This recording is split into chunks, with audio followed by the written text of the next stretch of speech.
This episode contains adult language and topics that may be disturbing for some listeners. Such topics include suicide, drug use, physical or sexual abuse of a child. Listener discretion is advised.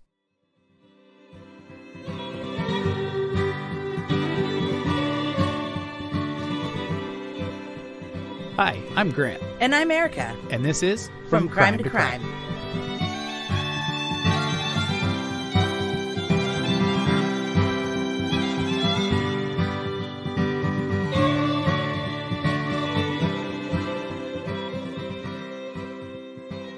Welcome back to From Crime to Crime.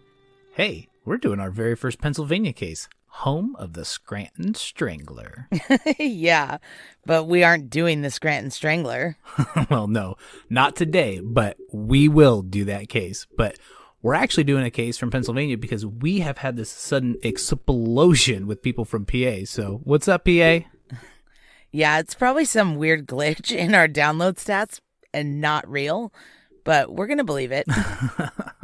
So before we get started, let's hear from our sponsor this week, crimlawoc.com. Did you get a DUI on New Year's or punch your in-laws in the face at Christmas dinner? Visit our favorite criminal defense attorneys Dallas and Jonathan at crimlawoc.com. That's crimlawoc.com. So this case is a Pennsylvania case, but it's a real bummer. Dude, this one is a real bummer.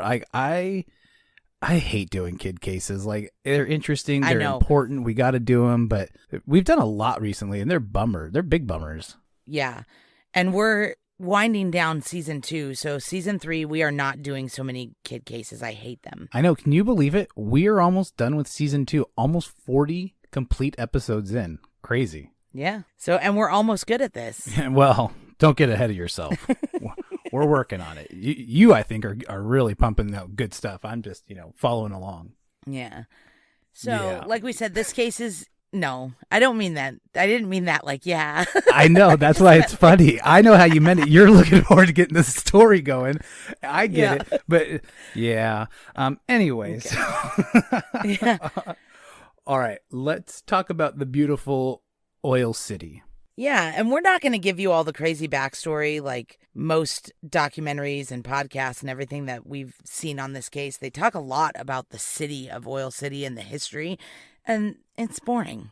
It was started by some oil companies, big boom, then the oil companies left, so less boomy. But it's just a beautiful, quaint town in Pennsylvania. The homes are gorgeous, the streets are beautiful. Like, it's a great city. It's a place that you wouldn't think bad things would happen. Right, because it's small. Right. Like less than 10,000 people small. Is that current or was that back in 92? Back in 92, from what I've heard, it was about 10 to 12. And currently the estimate is about 9,000. That is, that is very teeny tiny, quaint for sure. Yeah. So this story is about 11-year-old Shauna Howe, and she lived with her mom, Lucy, and her stepdad, John, and her brother and sister. So totally normal, typical family, just living their life. Just like you did in 1992. Yeah. So she was 11, and she was a really, really good kid. So good, it's almost like, are you guys making this stuff up? She was a Girl Scout. The day she went missing, she went to the old folks' home to sing to the senior citizens with her choir because they were involved in like an adopt a grandparent program. Like, this kid was awesome. I was reading all this kind of stuff, and I think I was a pretty good kid. I was a Boy Scout. I did choirs. I went to old folks' home. Like, I think, me and Shauna might have been good friends. Yeah. Well, her favorite song was Achy Breaky Heart. You and Shauna would have been good friends then. That's what I was just going to say. I was like, you guys could talk shit all you want, but everybody loves that song. A little electric slide and you're in business. Yep. Remember when you gave me that Billy Ray Cyrus mullet? Yeah, that was great. That was good. So, we should post pictures of that on our Instagram. Yeah, let's do it. I am beardless, and mullet full, but little baby Grant with no beard. I don't even think I could grow a beard yet. Only hair on my head. Yeah. So it's coming up on Halloween in 1992, and Shauna decided to dress up as a gymnast that year because gymnastics was super popular back then. The Barcelona Summer Olympics were just that summer, and it was like the Carrie Shrug, Dominique Dawes, Mary Lou Retton stuff. Like, it was real popular. On October 27th, Shauna told her mom that after singing to the old people that she was going to go to a Girl Scout Halloween party at the First Methodist Church in town, and her mom had to work that night, so she told Shauna to walk to the party with her friends, and she'd arrange for someone, most likely her stepdad, to pick her up since it was going to be dark, and Shauna was extremely afraid of the dark. Yeah, so it wasn't so much that she didn't want her to walk home. It was more like Shauna was not going to walk home in the dark. Right. Because the walk really wasn't that far, and it's a safe, small town. There was other kids walking, but Shauna was scared of the dark, so her mom told her she'd arrange that ride. Right, and, the party did end at 8 o'clock, too, so it was going to be pitch black in October. I'm sure very cold. So at 8, when the party ended, Shauna walked outside and went out front with one of her friends, and she waited there a few minutes, but there was no one there to pick her up, so she was just like, all right, whatever. I hate this, but I'm going to tough it out and walk home. Yeah, because her mom, Lucy, had gotten busy at work and forgot to arrange a ride. But it was really a short walk, and she should have been fine. So her and her friend Joey L., who was walking home also, started out together, and then when they got to the part of the walk where Shauna was to go left and Joey L was to go straight, they kind of talked for a minute, and Shauna told her, like, hey, I don't really want to walk home. I'm scared. And Joey L was like, well, walk home with me, and then my dad will drive you home. But Shauna didn't want to be a burden on her friend's dad, so she was like, no, it's fine, and I'll be fine, and they parted ways. Yeah, I can't imagine thinking that she'd be a burden on her friend's dad. She was scared, but again, she just didn't want to put anybody out, so she decided to walk on her own way home. And around 9 o'clock, her mom Lucy called home just to kind of check in on John and the kids and everybody and see how everything was going. And John was like, Shauna's not here. Like, what time does that Girl Scout thing end? And Lucy automatically is like, oh shit, I needed to get her picked up. It should have been over by now. She should have been home. She's probably just sitting there waiting for us. So John got in the truck, went down the main road because, again, she's afraid of the dark. She's not going to go anywhere else. So he stuck to the major streets, didn't see her. So he goes back home fully expecting by now she's obviously going to be there, but she wasn't. Yeah. When he gets back and she wasn't there, Lucy rushes home from work while John calls all of Shauna's friends and the hospitals. And this is 92, so no cell phones, but they are starting to panic a little bit. But they're thinking, well, maybe she went home with one of her friends and just hasn't been able to call yet. So they're calling around, and it's starting to get late. Lucy gets home around 10, and when they get a hold of her friend Joey, that's when she tells them that Shauna did make it to the Girl Scout party, because at this point, they didn't even know where the last time Shauna was seen because they hadn't heard from her. Yeah. So she explained to them that they walked halfway home together, etc., and the whole story. And so John and Lucy freak out when they realize that she was walking home alone at 8 and it's now 10, and it was like just a couple of blocks. So they call 911 and report her missing. So after they called 911, the police obviously show up and they start to interview John and Lucy. But one of their radios went off, and the dispatcher is starting to talk about how there was an abduction reported a few hours ago, right around 8 p.m. Lucy immediately knows what's going on, and she's like, hey, it's Shauna. And based on the location and the description of the little girl, like, that's my kid. So you can't get any more confirmation from that. That's from dispatch to the police to her own ears. Like, her little girl was abducted. Yeah, and kind of a shitty way to find out. I mean, it's nobody's fault. It just happened, but it's like, ugh. There's no easy way to find out, but that's a harder of the hard ways to find out. Yeah.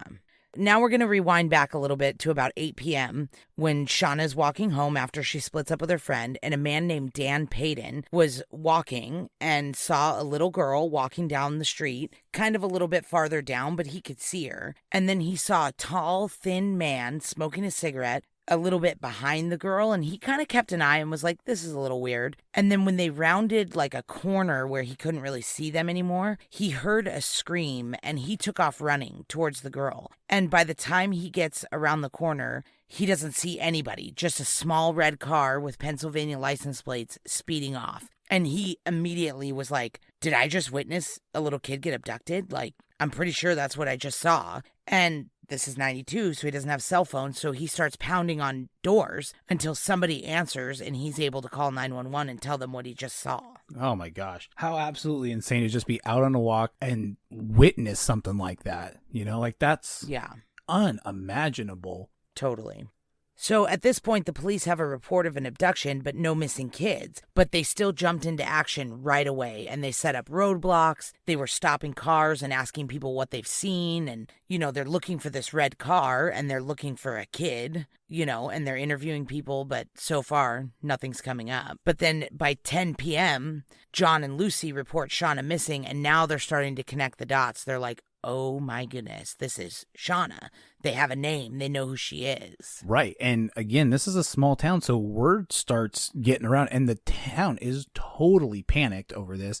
Thankfully, though, there was hundreds of people who are out walking around and looking for any sign at all for Shauna. And the police told Lucy that she needed to stay home because in case the phone rang or anything, which I'm sure for Lucy was just absolute torture for her. Like, not being out there able to help look for your missing daughter, like having to stay home to answer questions. Like, I'm sure she was just pacing up a storm.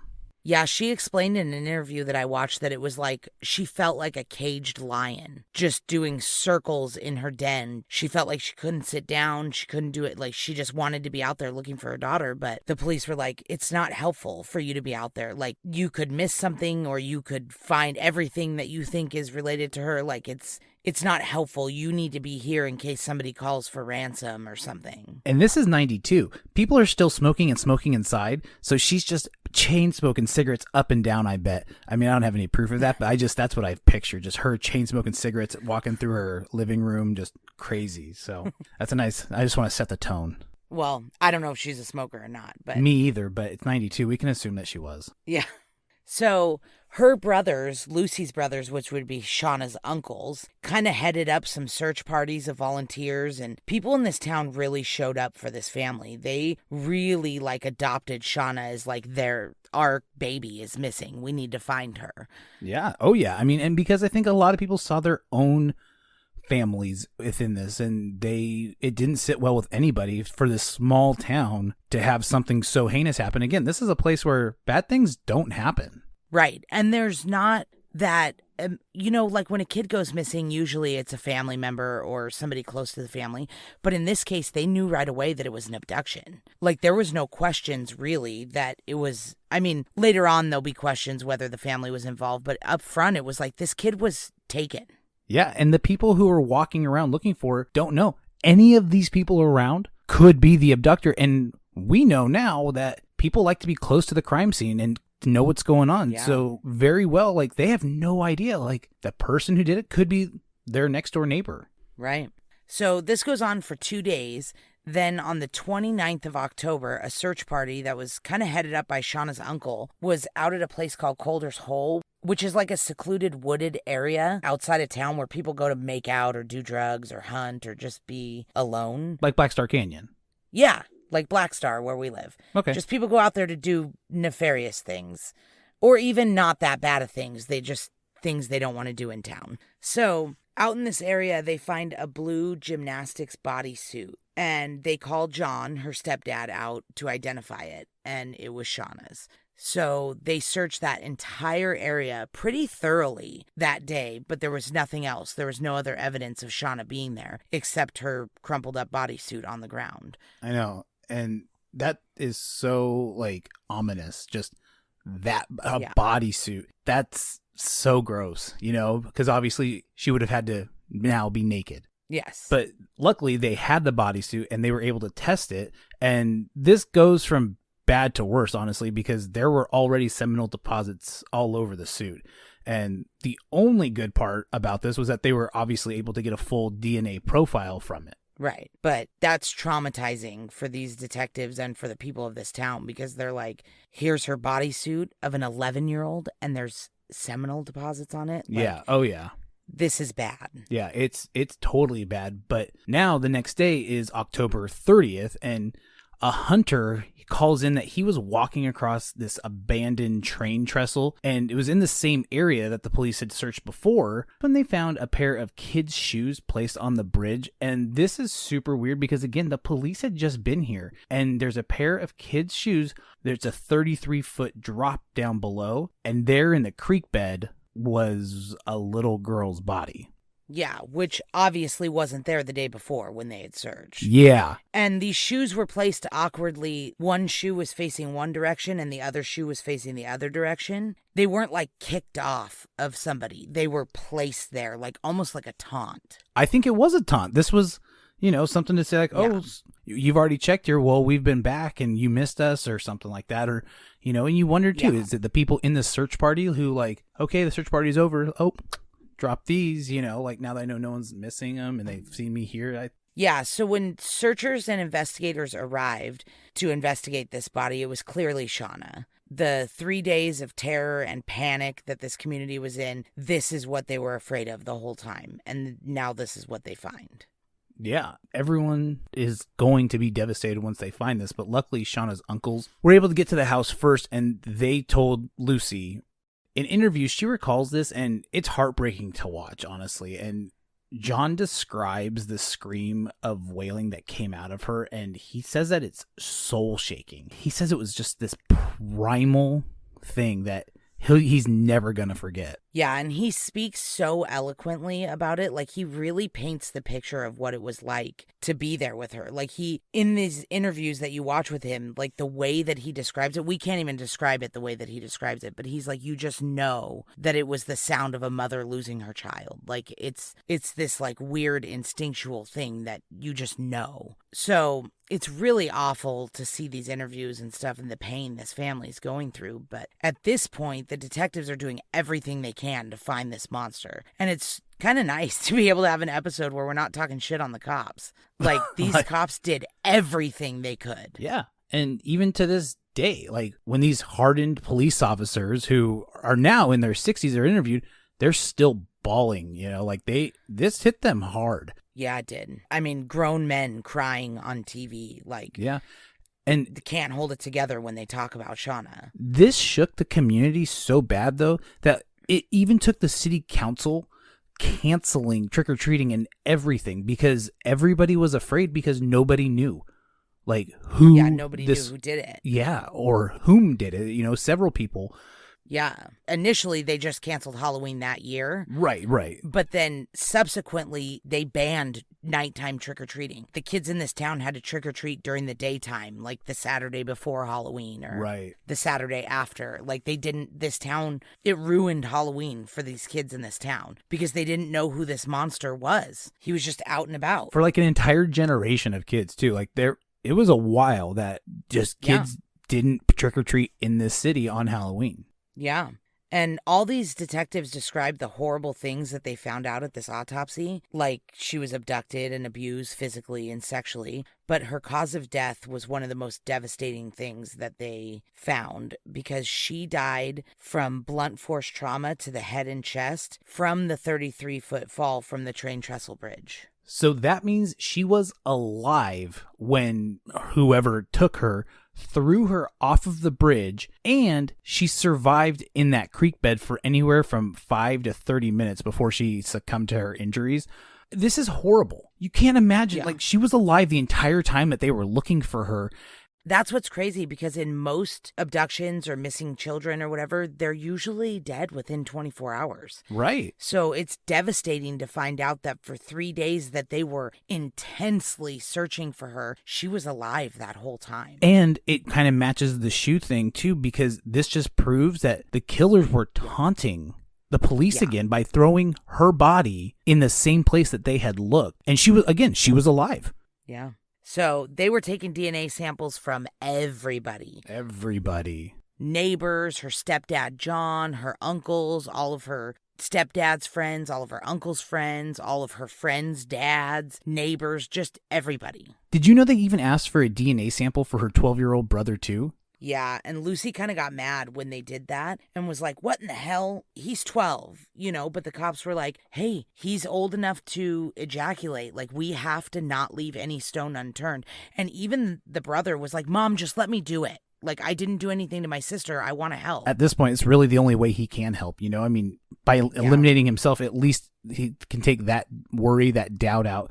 Well, and it's sad because back in 1992, DNA wasn't just a mouth swab. You actually had to go to a lab and get your blood drawn. So all these DNA samples are not just like, oh, real quick, let me Q-tip your mouth. Yeah. It's like a whole thing. And people were lining up to get their names out of the hat, like, take my blood. It wasn't me, take my blood. Can't even imagine, like, people just lining up just to get, to help narrow down the search field, really. Yeah. But all of these DNA samples are coming back negative, and they did have a lot of good suspects at first and over the years. Yeah, I think the first one was actually really interesting because they focused first on Bill Crabtree. He was the hunter that called in her body because he happened to drive a small red car and he found the body. So, but they did a DNA test on him and it wasn't a match. Yeah. In the first few days, there was a couple of tips called in about a guy named Ted Walker, who was kind of like the town creep. He worked at like a local pizza parlor and was known for like wanting to give little girls hugs when they came in. He was just really gross. He was like one of those weird guys that let teenagers hang out at his house and drink and stuff. Like he was just, ugh. Wait, there's people who just let teenagers hang out at their house and drink? Like he doesn't have any kids, right? Yeah, he does. He has a son, but he's 8. Oh, yeah. So, yeah, that's real weird. Yeah, it's weird. And he just, kids would come into the pizza parlor and he would just see him go, hey, can I have a hug? Yeah. He was also known, he had a house and he was known to just like let kids and riffraff of society. It was kind of like a flop house. Like he was known to just let people like stay there and drink and hang it. Like he's gross. But he was tall and skinny and he smoked cigarettes and he drove a small red car. So he fit the description to a T. But they took his DNA and it came back negative. It wasn't a match. Yeah, that's surprising because that sounds like he fits the bill pretty close. Yeah. For the next couple of years, they had quite a few really good suspects. And there was a guy that lived in a house near where the body was found, and his name was Michael Pruitt. And the day after her body was found, he got on a bus and he left town and was never seen again. And he kind of had a history of being real weird, and the police really honed in on this guy for a while because he had kind of had this suspect history, and they searched his home and tried to connect him to this in any way that they could. And eventually they were able to get his DNA, but again, this one wasn't a match either. Another good suspect down the drain because his DNA doesn't match. So 3 years after Shauna's murder, in July of 95, another girl was walking home in the same area that Shauna was abducted, and she was attacked brutally. The perpetrator tried to force her into a trunk, but she fought super hard, and she said that she knew if she ended up in that car that she would be dead. So she fought with everything she had, and she ended up fighting the guy off, and she survived, and eventually she identified her attacker as a guy named Jimmy O'Brien. Yeah. Who's that fucking loser. That's what I was going to say. Jimmy O'Brien and his older brother Timmy were a couple of like the biggest losers you could find, and these guys had a history of just being gross and disgusting and just vile people. And violent. And violent too. And those aren't things that I say easily about a lot of people, but these guys were really, really gross. And they were actually living with Ted Walker, the town creep, at the time of Shauna's murder. So the cops arrested them a bunch and they knew who these guys were. So they looked at the O'Briens for Shauna's murder, but it turns out that these guys were in jail the night that Shauna disappeared. So they had an airtight alibi. Yep. So another great suspect down the drain. Yeah, all of these people sound like they could fit the bill, but the DNA or, alibis are ruling them out. So this brings us to October 27th, 1997, which is 5 years to the day since Shauna was abducted and murdered. And a little girl named Shanae Freeman is reported missing, and she was 5 years old, and she was playing behind her apartment complex with like other little kids and just vanished. This honestly really crippled the police and the entire community because this monster was back. It kind of gone away for a little bit, but here it is, same circumstances. Yeah, and they just immediately went into action because they're like, we're going to get it this time. Like, we're not going to let this happen again. Like, they were crippled with fear, but they were like, we have to solve this. Like, this guy did it again. Yeah, basically enough is enough, like once was way too many times, like two can't happen again. But, luckily Lucy and John at this point were strong enough that they were able to go over and help those parents. They felt like, hey, we're the only ones who are really have close enough to have any idea what these people might be going through. So the silver lining of this was they were able to be there for another family who was going through an awful thing. The whole community really turned out for this family. And there was a guy named Nicholas Bowen who was in the search party that the chief of police kind of noticed was being a little too forward with the family. He was like hugging the mom and telling her it was going to be okay and they were going to find her little girl and stuff like that. And the chief of police kind of really took notice and was like, I don't like the way this guy's acting. Yeah, the suspect a lot of times puts himself close to the scene so he knows what's going on. Right. That's what the chief of police was thinking too. So he's like, I got to talk to this guy and find out what he knows. So he starts talking to him.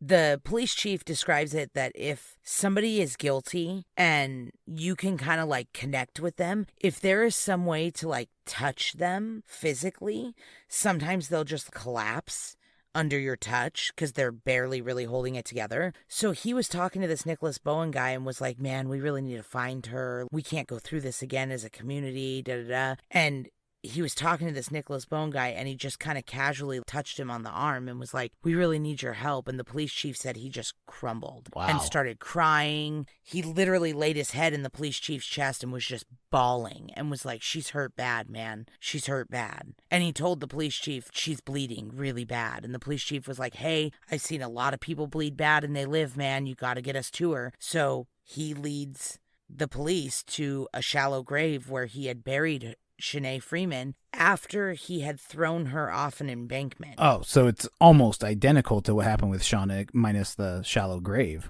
Right. But Nicholas Bowen is obviously Shauna's murderer. I mean, there's too many similarities. It was on the anniversary, almost the exact same story. But the problem is he was only 17 when Shanae was murdered. So he would have only been 12 when Shauna was murdered. And they were like, that's too young to be driving a car, for all the things that happened in Shauna's murder. He would have been too young, but they took his DNA anyway to make sure, but he wasn't a match.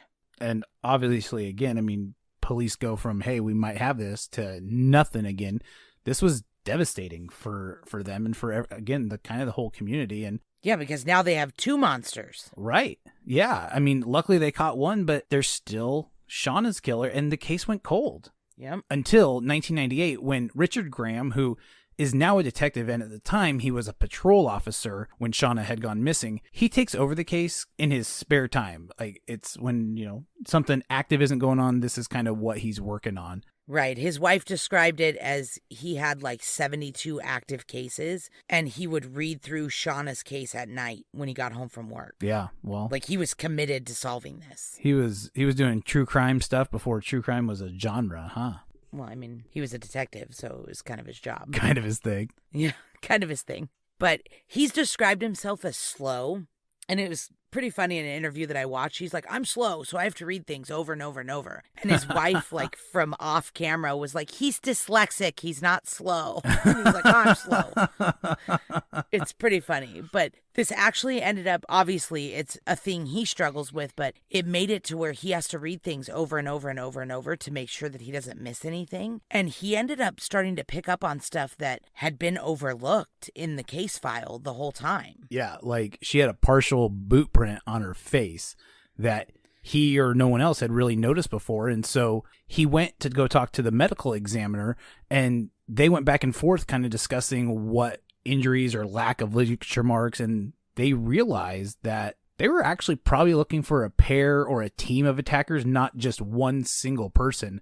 Right, because the fact that she had no ligature marks, if somebody had to keep her alive for 3 days, they would have had to sleep at some point in that 3 days. Like, if she wasn't tied up, how would they keep her under control? Yeah, that's true, but they only had the one DNA sample, so they're starting to think that they might have cleared people, but they could still be involved.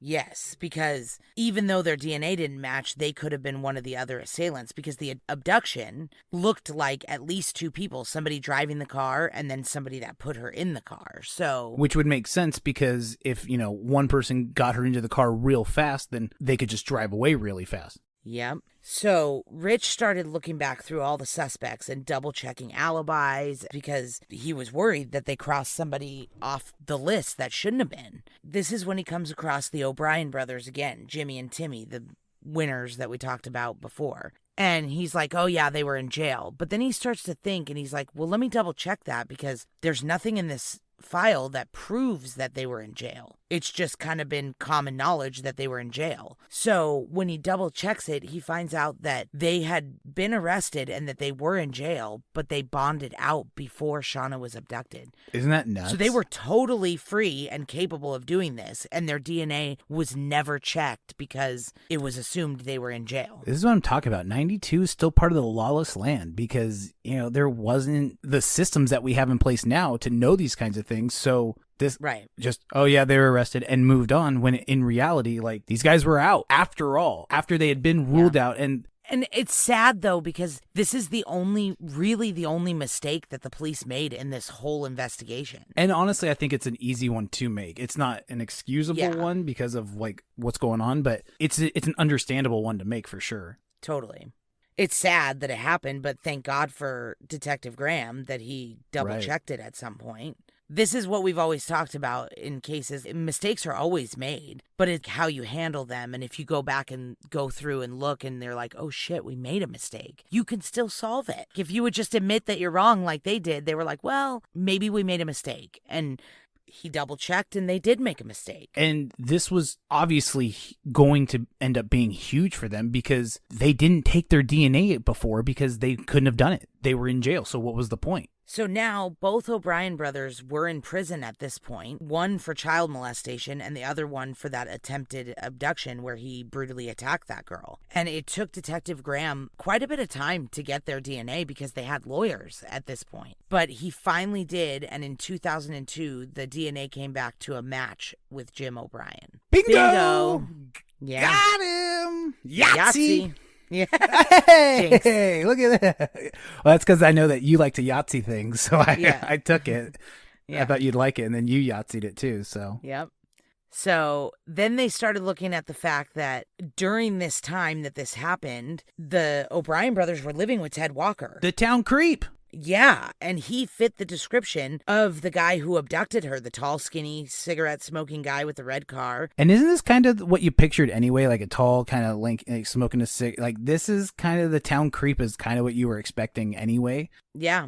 So they arrested Ted Walker for accessory to murder, and he just sang like a canary, and he started telling stories over and over, and every story was a little bit different, but he pretty much lands on the story that the O'Briens were living with him, and they came up with this plan to abduct a child to make the Oil City Police Department look bad. What a couple idiots, man. Like, how dumb are you? Yeah. Oh, I'm not even sure how that would make the Oil City Police Department look bad. It's just infuriating that these morons just have no regard for human life, especially a little girl, to play some awful thing that wasn't a good joke, or like, it's not going to make the police look bad. It's going to make them look bad. Well, that's what I don't understand, because Ted Walker's story is that they would pull this prank by abducting a child around Halloween and then give them back like a few hours later, a few days later, just to make the police look inept or like an idiot. And it's like, that's only makes you look like an idiot. Who does that? Yeah. Like, what is going through your mind that that's okay? I really don't understand where they think this prank thing was a good idea, but that's beside the point. This Ted Walker, I don't believe anything he says, because most of his stories that he's told don't really line up with what happened. But of course, he's going to spin it to make him look the best. Like, he plays kind of the dumb one. Jim O'Brien was kind of the mastermind, and Timmy O'Brien was a little slow, so he was kind of like a follower of his brother, and they would always get in trouble together. And then Ted Walker plays like the idiot, like, well, these guys tricked me. And it's like, no, you're a monster. Yeah. I mean, yeah, I think there's a lot going on there with Ted Walker too. I think that there's some social stuff, and so he's just going to latch on to anybody and try to fit in, because I think he doesn't fit in most cases. Right. So I do believe the story that Jimmy was kind of the mastermind, and he had these two mouth breathers to help follow him, But he says his story on the night that Shauna was abducted makes him try to seem like not that involved. Yeah. And I need to explain the story, but it makes him seem like not kind of involved. But even if this story is true, it makes you look even worse. You're a bigger monster. So his story is that on the night that Shauna was abducted, he had gone to the store in his other car to get coffee, and he happened to see the O'Briens drive by in his red car.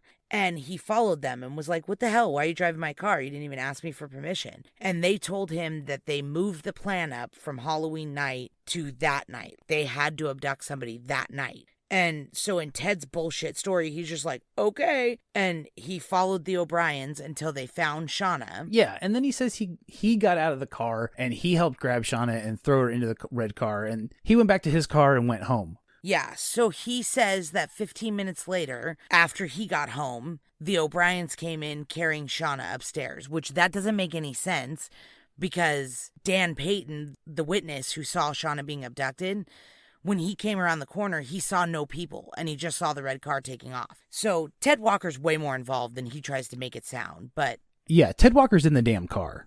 Yeah. So he says that the O'Briens come home after him and he's making dinner for his son, and they come home and they take Shauna upstairs, and then he hears her screaming and yelling, get off me, don't touch me. So he says that he goes upstairs and is like, hey, what the hell? You guys were just supposed to abduct this kid to make the police look bad. You're not supposed to hurt her. I hate all of this. Like, I hate that these people exist. I hate, like...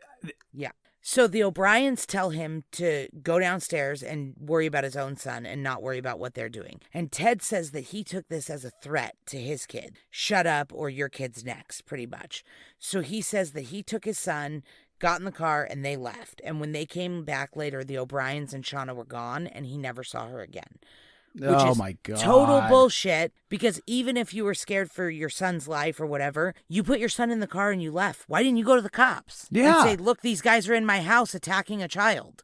This guy's a monster. So him saying that he has nothing to do with this, he's a monster. This shit boils my blood. Like, He's almost this worse that he's hearing this. I know. He's trying to say he's not a monster, but he could just ignore this little girl screaming. Like, you're worse. It boils my blood. Oh. Yeah. Go ahead. Yeah. So, like I said, his story flip-flops back and forth, and there's a ton of different variations, but he says he never saw her again, and the O'Briens left. That was the night of the abduction, which is highly unlikely because her body wasn't found for 3 days, so... Well, and then what? They just didn't come back to his house, and he didn't question where she was? Like... Right. What's going on here, dude? Like, this is a terrible story. It's an awful lie. You're obviously more involved than you're letting on. Right. So the O'Briens go on trial, and their defense was pretty much that it was Ted, 100%. Ted was the one that the witness saw. It was Ted's car. She was held at Ted's house. Like, they had nothing to do with it. That was their defense, which probably would have worked pretty well, except that Jim O'Brien's DNA was the one that was found on Shauna's bodysuit and in her mouth. And this idiot's story at trial in a court of law was that he had sex with a girl named Heather earlier that day in Ted's bed. So when Ted attacked Shauna, it must have just jumped off of Ted's bed and into Shauna's mouth. Yeah, the bullshit, man. Like, obviously you're the biggest piece of shit in the planet, and yeah, there's no better evidence than what is being presented, you fuck nut. Yeah. So obviously the jurors aren't idiots, and they were like, well, DNA doesn't get up and walk around a bed. So thankfully it transfers. Like, that maybe would have worked for the bodysuit, but like, how would it get in her mouth, you douchebag? So they convict the brothers of murder and kidnapping, and they're sentenced to life without parole. Good. But Ted Walker accepted a plea deal to testify against the O'Briens, and his plea deal was 3rd-degree murder. And it's kind of funny because after the O'Briens went on trial and were sentenced, he tried to take his plea back because he's like, well, I shouldn't get convicted of murder. Her murderers are already in jail. Like, I just kidnapped her, so that's all I should be charged with. But the judge was like, negative, you already agreed to this plea deal, you're getting 3rd-degree murder. So he was sentenced to 40 years, but he does have the possibility of parole, which is pretty gross. Do we know when he's eligible for parole? Well, he was sentenced in 2000 and I don't know. It's probably tomorrow. Yeah, I know. I mean, even if it's 20 years from now, it's too soon. Well, no, I know, but I mean, if he got sentenced to 40 years and a lot of times that stuff gets reduced to 20, I mean, I don't know, we might look into that. He might already be out. Yeah, no, he's not already out. He's in prison. No? But oh, good. it's possible that he could get out. Like the O'Briens, thank God, will never be out. But Ted Walker could get out of prison, and he's just as culpable as the other two. Like, I don't understand how he got such a light sentence, but that judge probably should have let him take it to trial, because those people would have probably, I mean, they should have all got the death penalty. Yeah. I mean, I don't know what else constitutes the death penalty. I mean, these guys premeditated to attack somebody, maybe not specifically her, but premeditated a plan, raped a little girl, violently killed her, and left her for dead. Like, I mean, not that I'm a big proponent of the death penalty in most cases, but when it comes to kids, but if you were going to give it, this is it. Yeah, it kind of seems like if you're going to get it, this is probably one of the better places to, approve utilize it. Yeah. There you go. So it is great that there's some resolution to this case, but obviously Ted Walker was way more involved. So that really irks my, I know. And Ted tries to like play like he's kind of slow and that the O'Briens were the evil masterminds. And I think Jimmy O'Brien was kind of the evil mastermind, but he knows exactly what was going on. But yeah, Ted Walker could have been the mastermind. It's true. In this, there's always going to be questions, though, because the O'Briens have never, ever talked, and Ted talks too much, and most of it's probably lies anyway, so... Yeah, so we're never going to really know the whole thing, yeah. Like we said earlier, this case affected the entire town. Like, you really wouldn't believe. The city council had banned after dark trick-or-treating for 16 years. Yeah. Kids had to go trick-or-treating during the daytime. On Saturday before Halloween, it was a whole thing before trunk-or-treating. Even after these guys were convicted, it's just how this town celebrated Halloween. It was like during the day. It wasn't until a 5th grader started a petition in 2008 to bring back trick-or-treating, and she got a couple hundred signatures and presented it to the city council. And she had really great arguments that, people aren't home during the day, so they don't get as much candy, and Halloween decorations look better at night. It was fantastic with this little kid. Got a point. Yeah, she put a whole bunch of stuff together. It was really great. And so they love finally... to see kids getting involved early. Totally. And so they finally lifted the ban in 2008 and accepted that they could trick-or-treat again. But there's still a lot of people in this town that don't like this idea. Kids, adults, everybody. Not everyone is for doing Halloween again. Oh, wow. Yeah, this is a horrible case, and it's a super bummer, and these guys are major idiots. Total major idiots. And we are not doing any more little kid cases for a long Thank time. you. Because this one, really wrecked. Yeah, this one's tough. Kid cases are always really hard, but, the way that it went down in this manner is just, it's out of a, terrible movie. It's horrible. So, all right, well. Hey, so we just want to thank everybody, though. We are, we've had a lot of big success lately, and we're very, happy to all of our new listeners. Thank you for coming and finding us. Visit our Instagram at From Crime to Crime if you want to come check us out there. We have pictures and other fun things. And visit us on TikTok at From Crime to Crime, because we are going to start being better at TikTok. I promise. We've been saying that for 5 months now, but I swear we're going to start being better at TikTok. We're also going to hire a social media unpaid intern. So if anybody's interested, come apply at From Crime to Crime or send us an email at fromcrimetocrimepodcast@gmail.com. And don't forget to change your Amazon Smile donation to DNA Doe Project. That's true, too. We need to get them more money so we can solve more of these unsolved murders for you, Erica. Yep. All right, guys. Well, we will see you next week with our last episode of season 2. Don't forget to rate and review us. All right. I'll talk to you later. Love you. Love you too. Bye. Bye.